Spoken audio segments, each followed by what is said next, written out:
एक बार फिर से लिए चलते हैं आपको सूद साहब के पास। सूद साहब, किस तरह की जानकारी, क्योंकि अगर हम एक बड़े षड्यंत्र को समझने की कोशिश करें, पूरे विश्व में एक परिदृश्य को समझने की कोशिश करें, पाकिस्तान की जो हरकतें बीते दिनों की है उसको देखें, बड़ी तस्वीर में आपको क्या समझ में आ रहा है इस घटना को देखकर?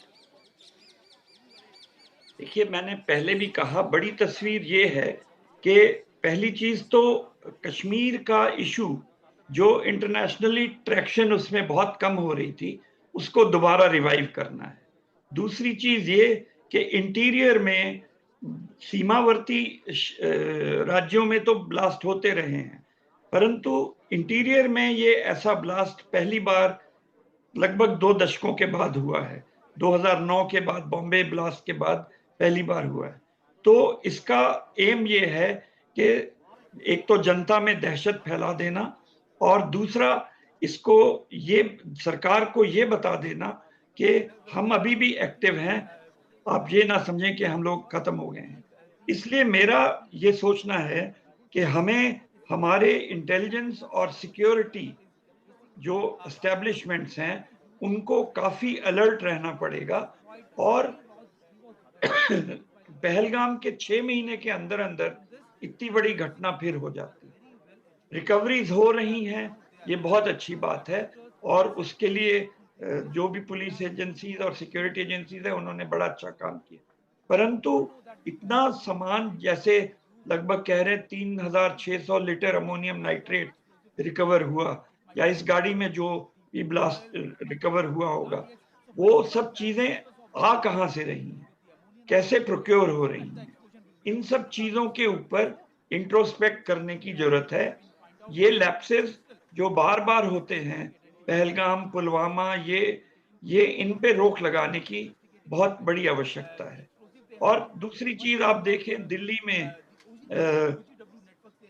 पुलिस जो है, क्योंकि दिल्ली देखिए, एक जो पुलिस जानकारी पुलिस दे रही है सूद साहब, उसमें वो ये भी बता रही है, एक सेकंड में आपको टोक रही हूँ, लेकिन उसमें वो ये भी बता रही है कि इस पूरे मामले को अगर आप देखिए तो ऐसा लग रहा है कि जब कई जगहों पर छापेमारी हुई और एक्सप्लोसिव्स को जब्त किया गया, उसके बाद से इन्होंने एक डेस्परेशन में, जिसको कहते हैं कि भाई अब हमारे पास जो भी है हमको इसको जल्द से जल्द ये करना। और ये जो पूरा ग्रुप है, अभी कंफर्म्ड मोटिव नहीं सामने आया है, लेकिन माना जा रहा है कि ये अफिलिएटेड है जैश ए मोहम्मद लिंक्ड एक टेरर नेटवर्क से, जो vehicle borne improvised explosive device यानी VBIED अटैक्स के लिए जाना जाता है।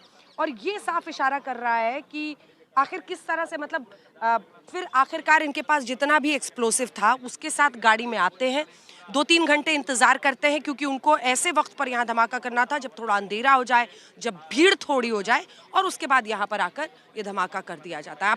आप भी इसको इसी तरह से देख रहे हैं?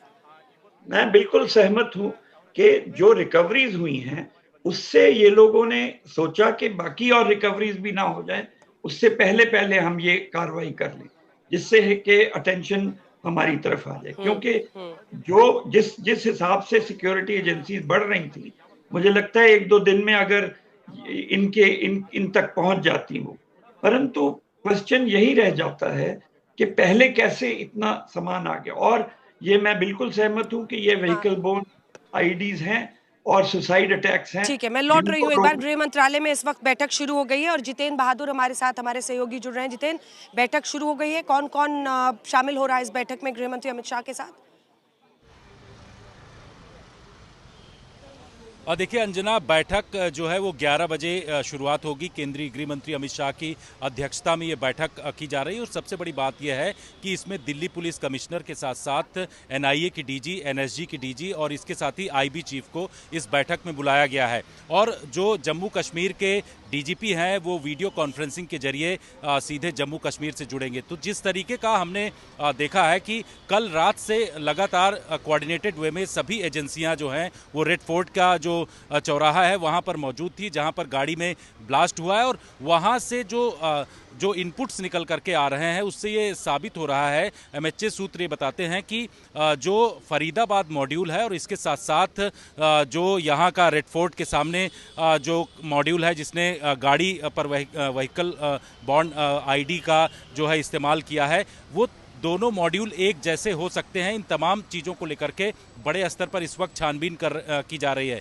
एनएसजी ने जो वहां से डेटा कलेक्ट किया है, जो नेशनल बम डेटा सेंटर एनएसजी का है, वो टीम वहां पर गई थी और उसके बाद ये कहा जा रहा है कि उसकी इनिशियल रिपोर्ट जो आएगी वो केंद्रीय गृह मंत्रालय को आज दिया जाएगा बैठक के दौरान, और ये बताया जाएगा कि किस तरीके के विस्फोटक का इस्तेमाल इस दौरान किया गया। तो 11 बजे ये बैठक शुरू होगी, केंद्रीय गृह मंत्री की अध्यक्षता में बैठक आपके पास की जा रही है। Vehicle born improvised explosive device, जो माना जा रहा है कि ये एक फरीदाबाद से जो ये गाड़ी आई है उसमें इसी का इस्तेमाल किया गया है और यही तरीका अपनाया गया है। इससे पहले कि मैं आपको दिखाऊं, यहाँ पर हमने मौके पर पहुंचकर जो डीसीपी हैं नॉर्थ डिस्ट्रिक्ट के, उनसे बातचीत की थी।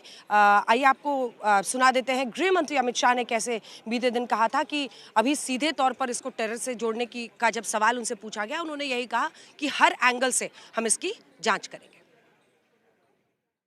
हम सभी एंगल्स को ओपन रखकर सभी दृष्टि से जांच कर रहे हैं। घटना किस कारण से हुई ये अभी कहना बहुत मुश्किल है। जब तक विस्फोट के स्पॉट पर से जो स्पेसिमेंस मिलेंगे, इसका जब तक एफएसएल का एनालिसिस, एनएसजी का एनालिसिस नहीं होता, इसके बारे में कुछ भी कहना दिक्कत है। मगर हम किसी भी एंगल को